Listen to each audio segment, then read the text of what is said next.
Anaconda, mega predator.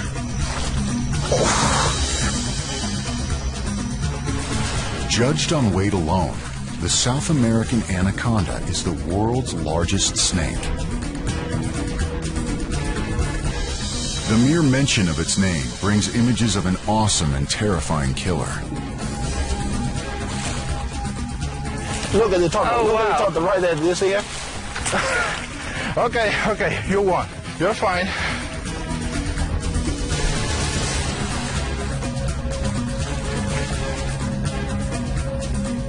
It's time to do the evil look. I need some help.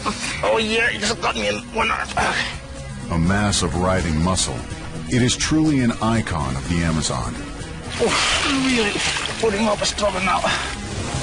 With a strike as fast as a boxer's jab, anacondas are a challenge for those who try to unravel their mysteries.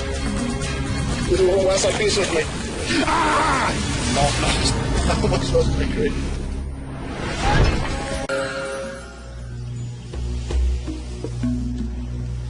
Anacondas are mysterious creatures, fearsome as well as fascinating. A non-venomous constrictor, the anaconda is the most aquatic of all the boas. Their stealth, cunning, and size, combined with their limbless movement, enhances their scary mystique. But today, scientists are beginning to learn more about this cryptic creature. Look at all that water. It's not gonna be that easy to find the girls today. Almost 2 decades ago, when herpetologist Dr. Jesus Rivas was looking for a site for his anaconda research, Hato El Cedral seemed the perfect laboratory for his studies. Over the years, Jesus has made numerous trips to the Llanos to collect data on the anaconda. The open savanna doesn't make his work easy, but at least possible. Suelta, desenrédame la pierna primero. How's your hair from me? I can't let her go until she lets me go. Okay. He has become a familiar sight stalking through lagoons and muddy swamps, often accompanied by Victor Delgado, a resident of Hato El Cedral.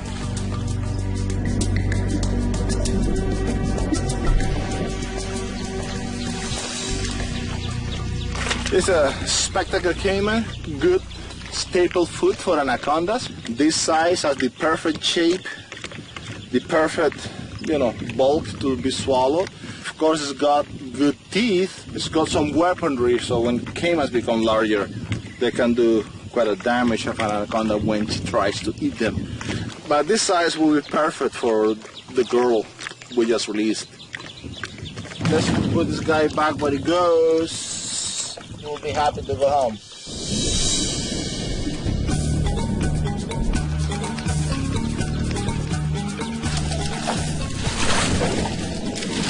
Okay, do it.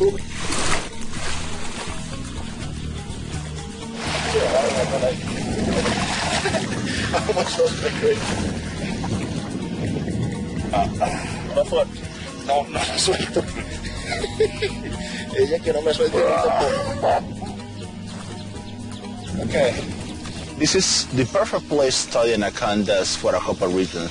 One of them, it is plenty of anacondas in the area, a lot more than just about anywhere else. And the other reason is that we have a very strong dry season. Half of the year is completely flooded. The other half of the year is very, very dry. When the water recedes in the drought, the anacondas that grow in a large extension of water become concentrated in small areas. That increases tremendously my odds of finding them.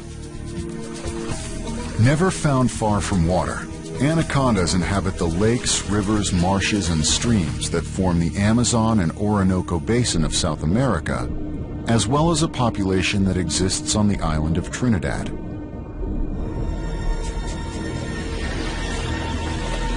In much of South America, wildlife can be secretive, hidden from view, shielded by dense jungles that frame its famed rivers. But that's not true of the Llanos of Venezuela. This is not the Amazon of imagination. Instead, it's a vast, flat plain that straddles the Orinoco and Apure rivers, spreading across central Venezuela and parts of Colombia. Comprised mostly of cattle ranches called hatos, these plains hold not just productive cattle cooperatives, but wildlife preserves as well. It represents one of the largest wetland complexes in the world, where an intricate relationship between land and water creates a dramatic ecosystem.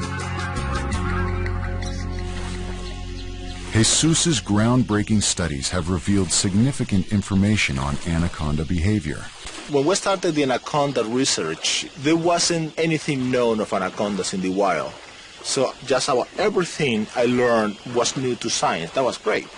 So I have addressed mark and recapture to study the demography, the mating system, the diet, reproduction, and mobility. So all those things are areas that I have been studying. And at some point it was necessary that I started studying the genetics of the anaconda to really decipher the mating system and gene flows and other questions that are important for the conservation of anacondas. Together with his wife, Dr. Sarah Corey, a biological conservationist, he's studying the uncertain future of the anaconda. For the past 3 years, Jesus and I have been doing a study with the DNA of anacondas and coming here in the field and collecting data. So what do we want to call this? 1100. So far, in the DNA studies that we've done, it's looking like the Llanos has a very isolated population, so genetically it's very similar, and we're kind of concerned about what that might mean for conservation in the future. A narrow genetic pool is literally like having your stock portfolio limited to one stock. If there's a sudden change in the animal's environment, it's just like a stock market crash. You can be wiped out.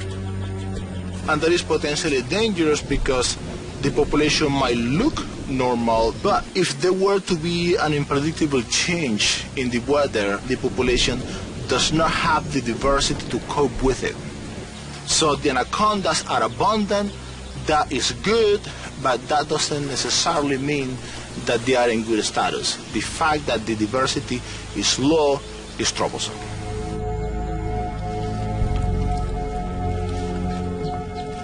This kind of research can be slow and frustrating, but never dull.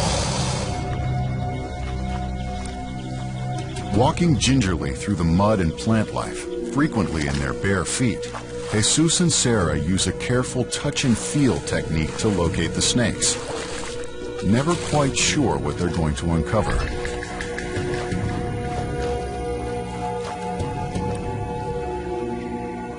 One thing they learned early on is that shoes are not very useful in the swamp.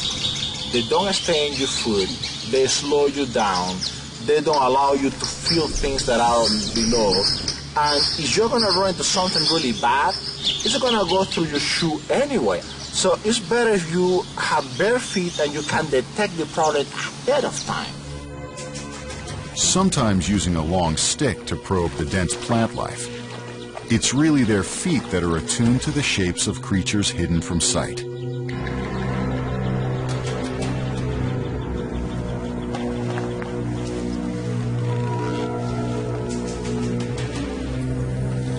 There. Having worked with rattlesnakes in the past, Sarah finds that anacondas require a more hands-on approach. It's very, very different experience. You don't want to step on a rattlesnake, you don't want to find it with your feet, but with anacondas, sometimes the best thing to do is just dive right on top of it.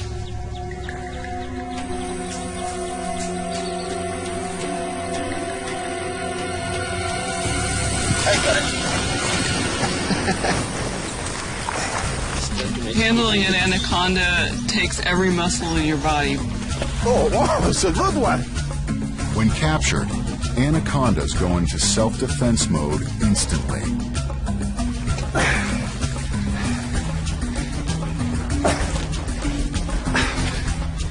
The evil loop, when the snake gets grabbed, she wants to protect her head. That's her main concern. So what she does is throws a loop just like that to cover her head. If the snake is very strong, it pushes my hand from below, and then I end up slipping the snake loose. Yeah, well, she's got me in the loop now. I know.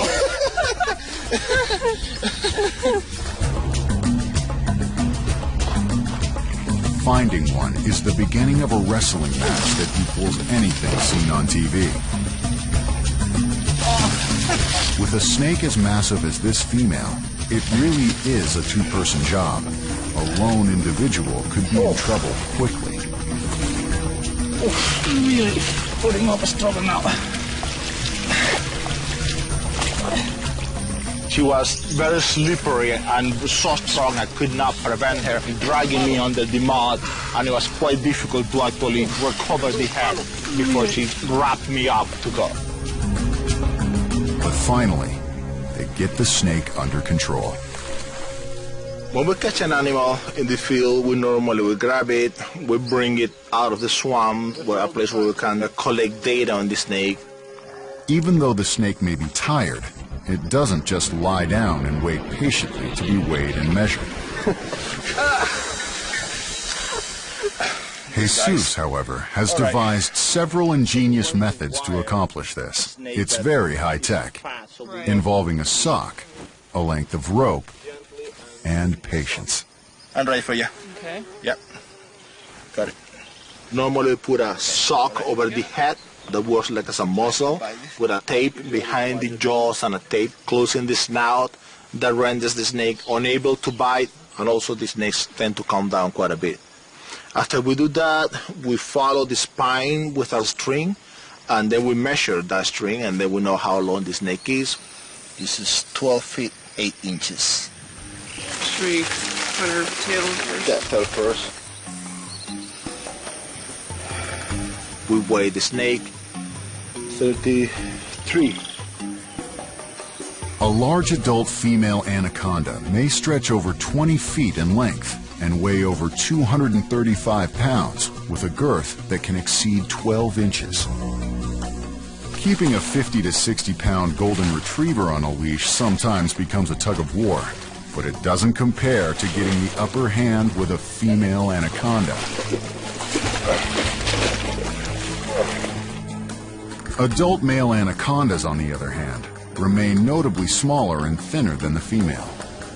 In most snake species, females are larger than males, but anacondas display one of the largest sexual size differences between male and female found among vertebrates on land. Like a human fingerprint, the scale pattern on the lower tail is unique to each snake. That pattern that the anaconda is born with is permanent. That is like a fingerprint that stays like that the rest of its life. We have been able to find animals even after 13 years of recaptures. At the end of the day, it's 2 tired herpetologists and several tired snakes.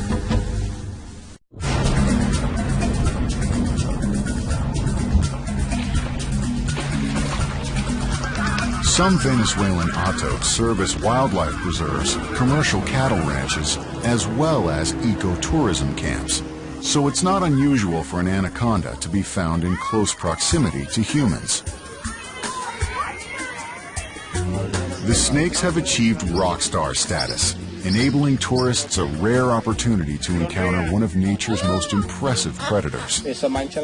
A chance to examine one up close at first seems a little scary. But curiosity eventually overcomes fear.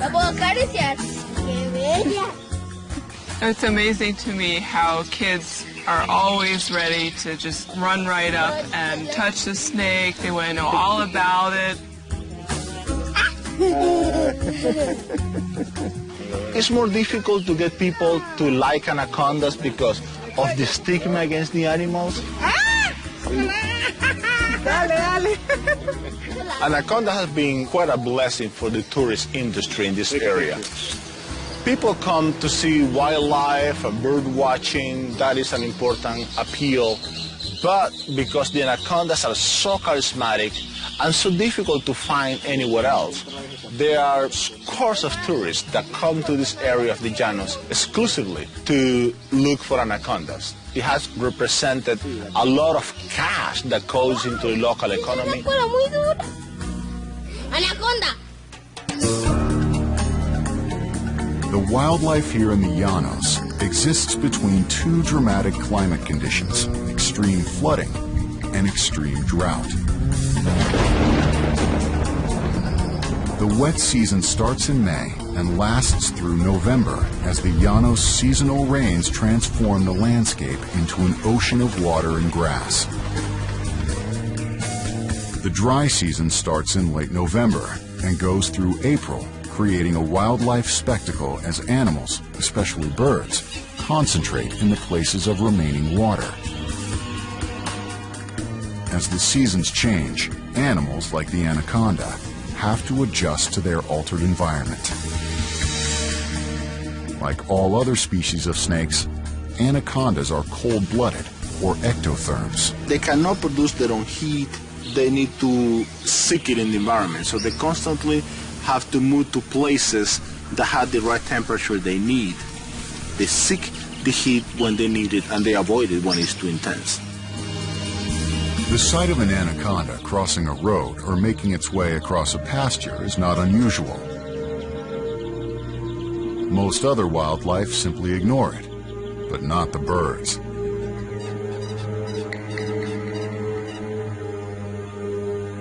The appearance of an anaconda in the open is cause for a lot of squawking and screeching from the bird population.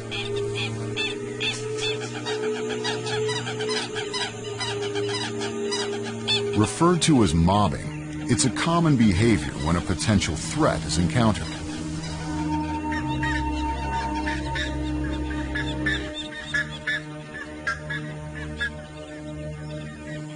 Most birds feel very strongly about snakes. When an anaconda comes out, it's very common to find birds coming to mob it. And they fly around it, they vocalize it. They never actually attack it. I've never seen them hitting it. But they always go harassing it. With the possibility of fledglings nearby, the birds take no chance with this intruder. The snakes have poor hearing, but they're quickly aware of the bird's presence and just try to leave the scene as soon as possible.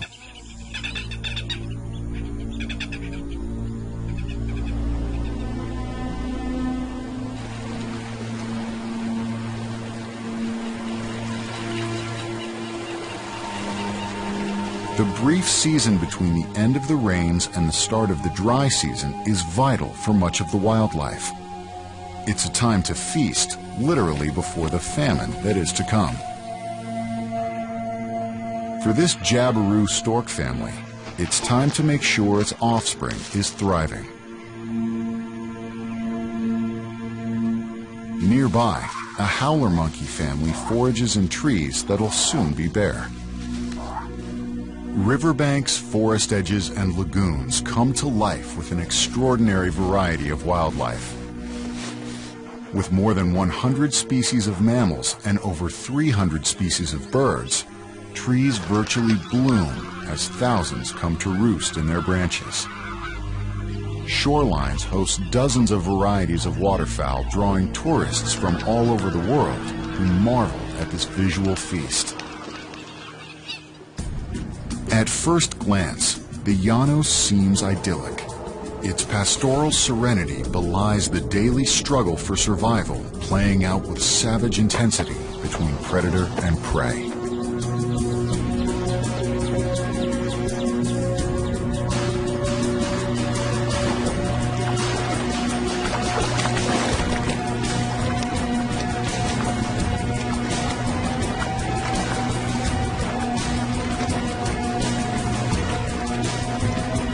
Here, the green anaconda is just another piece of a rich and diversified wildlife habitat.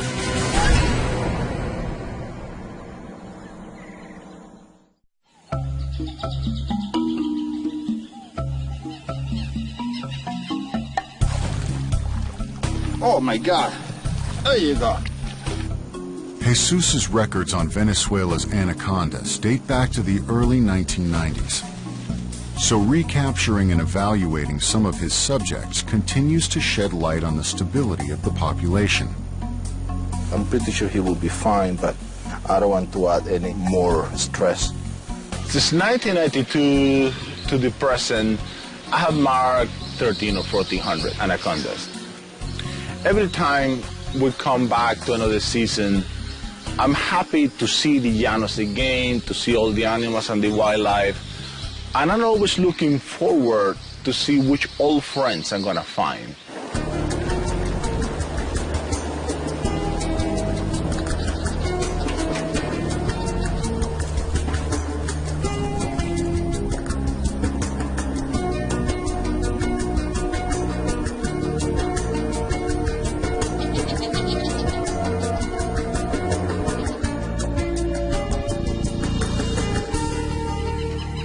Hearing the frenzied call of an anxious jacana is a sure tip-off that an anaconda is somewhere nearby.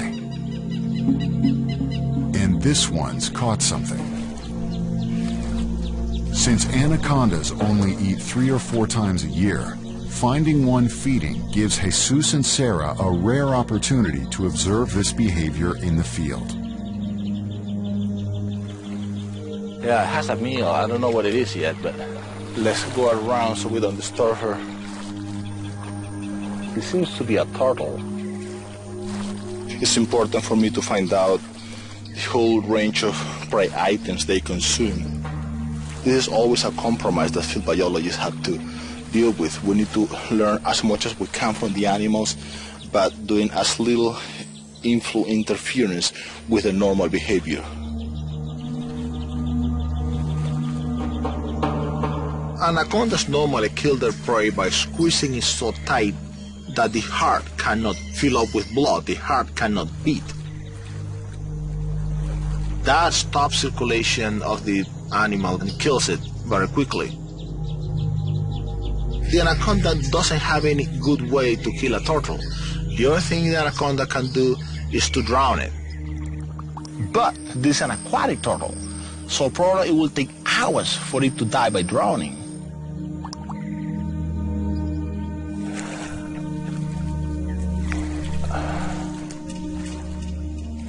Just got a turtle that is almost a foot long, but she's not a really large anaconda, and she's having quite a bit of trouble.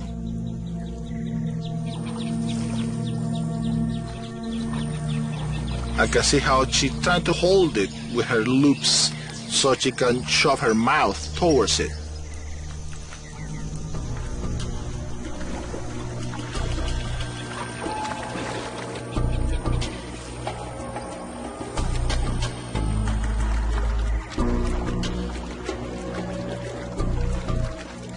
She's trying to maneuver it. She has to get it by the head, and she had to pin it with her loops at the same time that she spread her jaws around the shell of the turtle.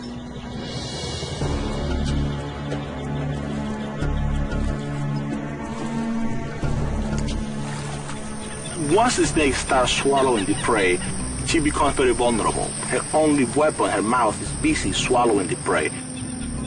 This process might take easily 4 hours, 6 hours, depending on the size of the prey.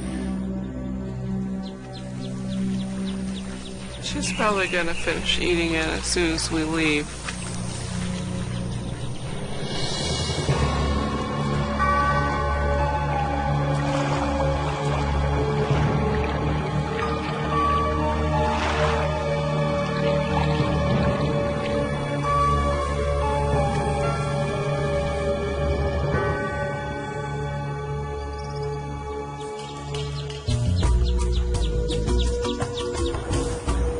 The next morning, Sarah and Jesus go in search of the anaconda to see if she successfully swallowed the turtle.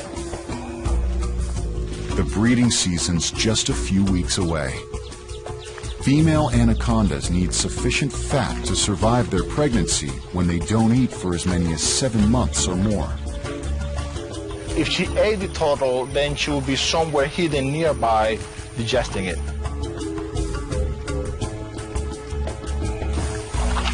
Somebody here. There she is. Somebody here. Okay. She is big.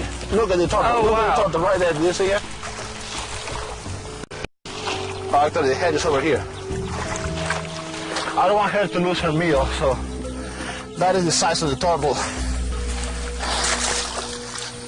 This is the lump. You can see the turtle right there. And she is about to snap at my butt. No, don't do it. Don't do it. No, please don't do it. Ah! Ow. Okay, fine. I know I deserve it. I'll leave you alone. This is the lump. You can see a big feat for an anaconda to eat a prey that size. Okay, you won. You're fine. Let's back out and leave her alone. I'm glad she's fine, she's healthy. She has a bit of a temper. She bit me. Of course, there's no venom, there's nothing to worry about. Sometimes it amazes myself how the anaconda can swallow a turtle shell and digest it. But her digestive juices are so powerful that they will dissolve that shell down to nothing. When she defecates, there won't be hardly any evidence. All the bones will be digested. It's good to know that she's alive, she's healthy, and, you know, getting good meals.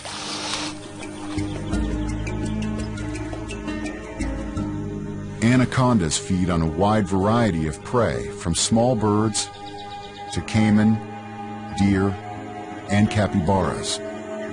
The snake rarely loses, but sharp claws and teeth can spell disaster, turning the table on the predator. Unlike most carnivores, which can bite off hunks of flesh and chew their prey, snakes have no limbs or cutting teeth and must swallow their food whole. To compensate for their lack of limbs, the anaconda, like most snakes, is a uniquely adapted predator. Here, one can see the right and the left jaw are separated. They are not joined right there. That allows the snake to swallow very large prey. And also these mobile hinges right in the jaws allow her to open the mouth a lot more than it would be possible for a comparable reptile. Employing more than 100 backward-facing razor-sharp teeth, a snake unhinges its upper jaw and walks its head around and over the victim as its lower jaw works independently, pulling right and left to ratchet the prey into its mouth. Gradually, the kill is consumed whole.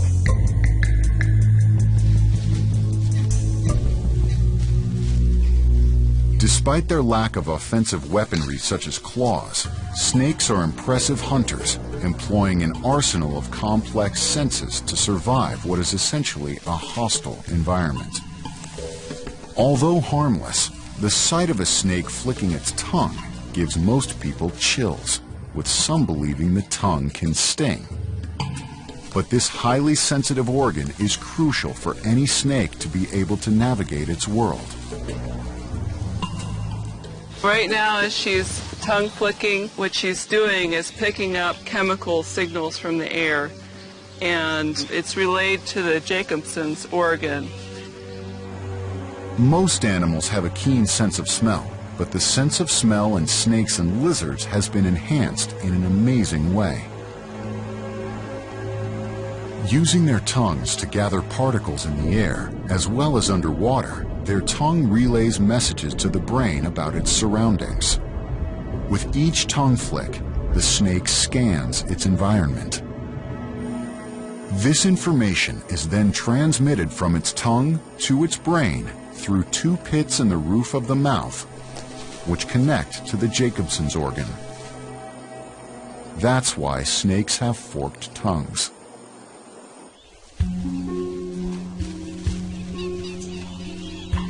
It's little wonder that snakes, especially anacondas, are surrounded by myths and legends. There's always been something curious and unknown about snakes, but with new technology, science is gradually unraveling some of their mysteries. So far, it's been a very productive trip for Sarah and Jesus. The status of the anacondas in this area looks good. Demographically, they're doing well. They are large individuals. There are a lot of young individuals. So we know that the animals are breeding and the babies are surviving. That is a good thing. There are already signs of the start of the dry season, and with it comes the possibility of finding a female that's about to breed. The genetic analysis that we're doing is parentage analysis. In other words, we want to use DNA fingerprinting techniques to look at what are the qualities of the male that actually sires the babies. Anacondas prefer a drier environment to mate. It will be several months before the conditions are right. However, Mother Nature is never predictable. Sarah and Jesus will know for sure when they return later in the year.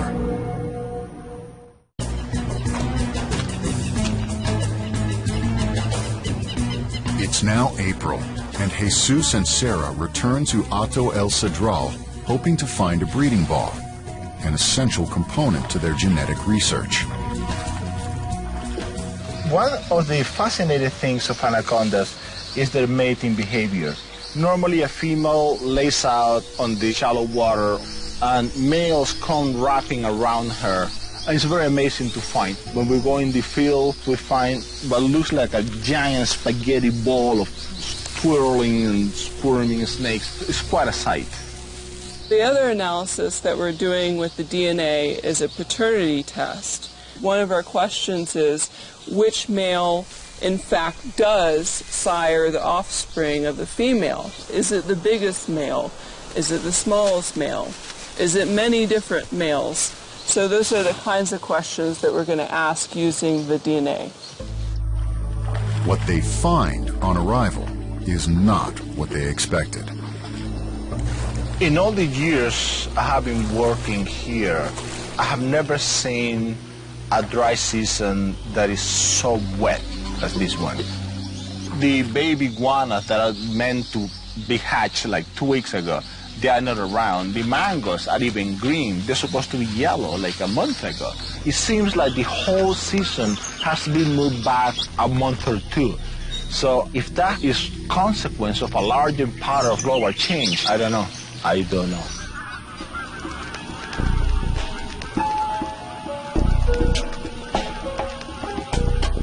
Day after day, they trudge through water-soaked pastures searching for breeding females. The swamp should be very, very dry. At this time, anacondas are breeding. It should be easy to find breeding balls. That is not happening. We're looking out there and we're having a very, very hard time finding breeding balls.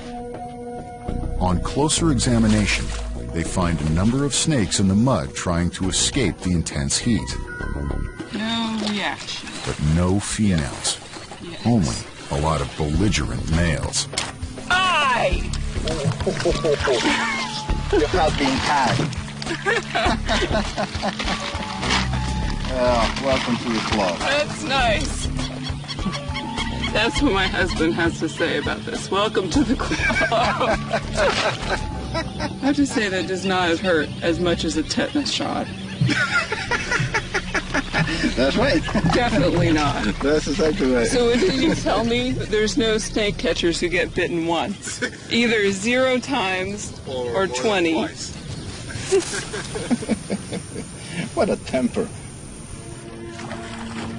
They do find one lone female. Oh my Lord. Yeah, hold it down. I gotta grab the head. This is an example of problems anacondas get. This is a very large girl, but she's very skinny. And the reason might be because she has a bad mouth infection. Horrible mouth infection, in fact. She's got a growth. Oh my word, what is that? Oh, she's not even capable or willing to bite. The teeth are broken, and here there is some fractured bone apparently from the lower jaw. It's hard to make out. This eye has a bad abscess. When they attack large prey, they suffer a lot of injuries and wounds, and this is what may happen to them. Her upper jaw seems to be okay, but the lower jaw is in terrible shape. I've never seen a snake this big up. It has infection in all the teeth in the lower jaw, and she has a piece of bone sticking out here. Seems that the mandible was broken in two and one part is there. It's a solid, it's a bony structure there. And she might have had this wound for probably quite a long time. That's why she's so skinny. She's shedding, which is a good sign. They do that to recover from wounds and stuff. She's fighting back, she's not giving up on it. She was in a very warm water, which is what they do to fight infections. They give them some fever. She hasn't eaten in a long time, obviously. That's why she's so skinny. And this horrible mouth infection, she doesn't heal her mouth soon enough so she can start eating, then she probably won't make it. I have seen anacondas survive wounds as bad as this in the mouth, but she's not a goner. They are extremely tough animals, and she might recover from this one. We'll just let nature be.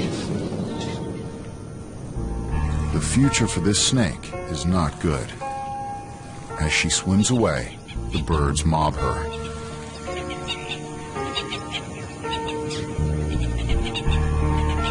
For field biologists, compiling data is like putting together pieces of a puzzle. And now this female will become one of those pieces.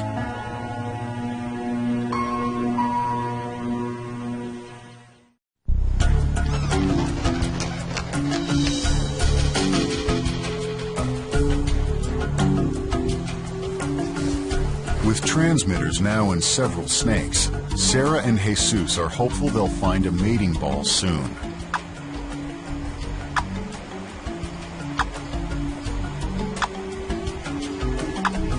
There have been some good signs that Mother Nature is getting back to normal. Baby iguanas have begun to appear, but most importantly, male anacondas are on the move.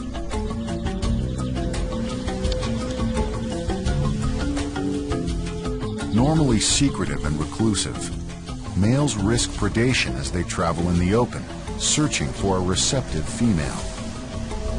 This is where their smaller size can be a plus. With each flick of their tongue, the males pick up the female's irresistible perfume. This perfume, called a pheromone, is a scent or odor produced by a female anaconda that lets the males know she's ready to mate.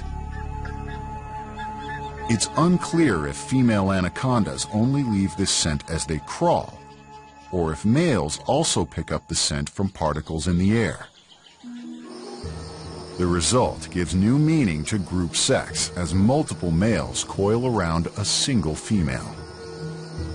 While wrapping tightly around the female's body, the males scratch the female with their spurs, a primitive feature probably from their lizard ancestry. Males come wrapping around her, coiling around, courting her with the spurs, moving them very fast in a tickling fashion. All that is the courtship. And in that time, males are pushing one another, trying to see who can stay in the female where they can mate. This may last 3, 4, even 6 weeks. So it's a very amazing investment of energy that these animals do. During those 6 weeks, they don't eat, they don't do anything but just courtship and mating. It's a very amazing ritual. Despite the uneven sex ratio, no conflicts or antagonistic interactions occur between the males. It's more of a pushing tournament. In a final attempt to ensure his sperm will succeed, the male implants the female with a white mass of protein and sperm to block her vent. This sperm plug lasts only a couple of days and might not prevent her from being courted by others who will make similar attempts. When the breeding ball breaks apart, the female and all the males go off on their own. Here.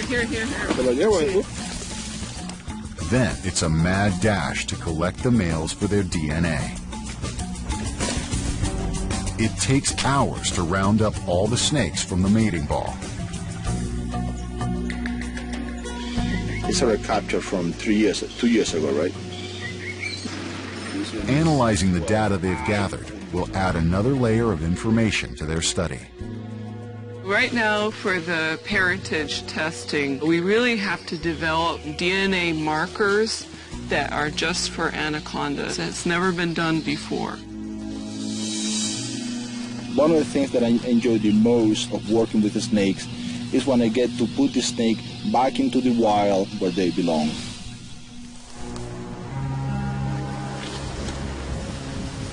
In about 7 months, this anaconda will give birth to 20 to 60 live young. The mother does not eat during her entire pregnancy because it makes her too vulnerable to predators. When the anaconda breeds, she does not feed in all the 7 months the pregnancy lasts. So it's very important that she has a lot of fat reserves, a lot of fat storage in order to have healthy babies. The months of pregnancy put such stress on her body that by the time she gives birth, she is basically starving. Females retain their eggs in their oviducts and nourish the young within them through a rudimentary placenta. The young develop inside a thin membrane, breaking out at birth. They may be young, but they're not small, measuring well over 2 feet in length. Anacondas aren't nurturing, and the young have to fend for themselves from their first breath. This young anaconda, with part of its birth sac still attached, wastes no time going off on its own. Anacondas are born with the ability to swim and the skills they need to survive. But they're still at risk. Adult anacondas have virtually no predators, but newborns are extremely vulnerable to all kinds of threats, from caiman and birds to wildcats like ocelots and jaguars. A big anaconda avoids predation by power, by strength, and by stealth. It's a very cryptic animal, it's difficult to see. A baby anaconda, just about everything that catches them can eat them. Anything from herons, storks, caimans, because they are not fast, they are not venomous, they're not strong yet. So they pretty much rely on not being seen. Whoever finds them, that's fair game. By the time it reaches adulthood, an anaconda weighs 500 times more than its size at birth. This growth rate is significantly higher than the increase found in any other species of snake. Females are thought to reach adulthood in about 8 years, while males are thought to mature sooner. But with nature's leveling influence, few of the newborns will make it past their first year. Just as science is getting a better grasp on their behavior, snake populations are declining in places where they used to flourish.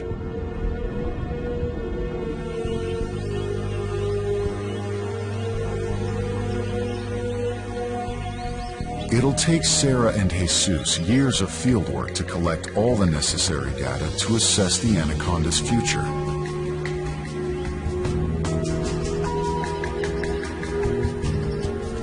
The mystery that surrounds this giant snake continues to fascinate and stimulate our imagination. It is plenty of anacondas in the area, a lot more than just about anywhere else. And the other reason is that we have a very strong dry season. Half of the year is completely flooded. The other half of the year is very, very dry. When the water recedes in the drought, the anacondas that grow in a large extension of water become concentrated in small areas. That increases tremendously my odds of finding them. Never found far from water, anacondas inhabit the lakes, rivers, marshes, and streams that form the Amazon and Orinoco Basin of South America, as well as a population that exists on the island of Trinidad.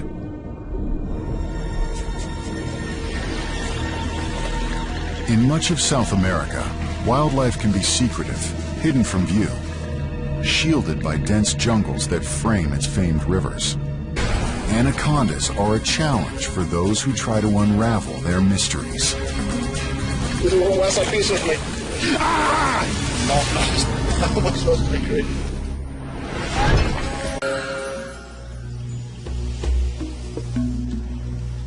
Anacondas are mysterious creatures, fearsome as well as fascinating. A non-venomous constrictor, the anaconda is the most aquatic of all the boas. Their stealth, cunning, and size, combined with their limbless movement, enhances their scary mystique. But today, scientists are beginning to learn more about this cryptic creature. Look at all that water.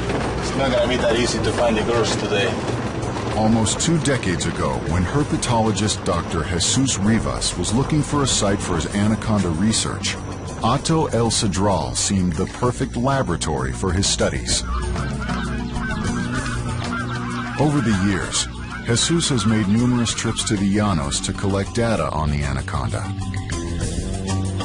The open savanna doesn't make his work easy, but at least possible. Suelta, desenrédame la pierna primero. How's your hair from me? I can't let her go until she lets me go. Okay. He has become a familiar sight stalking through lagoons and muddy swamps, often accompanied by Victor Delgado, a resident of Hato El Cedral.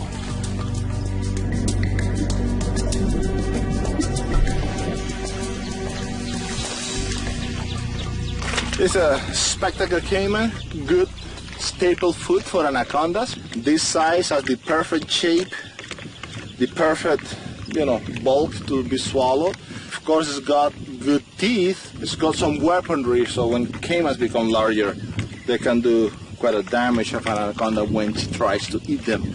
But this size will be perfect for the girl we just released. Let's put this guy back where he goes. We'll be happy to go home.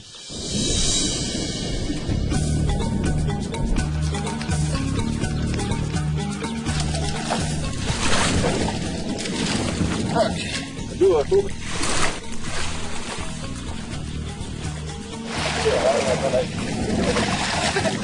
Almost so great. No foot. No, suelto. Ella que no me suelte. Okay. This is the perfect place to study anacondas for a couple of reasons. One of Anaconda, mega predator.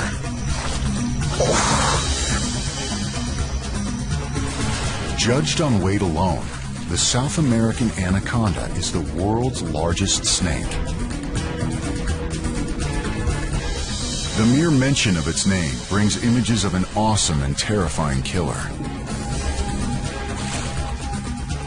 Look at the top. Oh, Look wow. at the top, right there. Do you see it? Okay, you won. You're fine.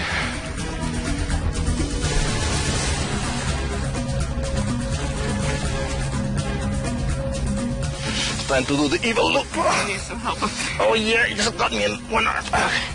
A mass of writhing muscle, it is truly an icon of the Amazon. Oh, really putting up a struggle now. With a strike as fast as a boxer's jab,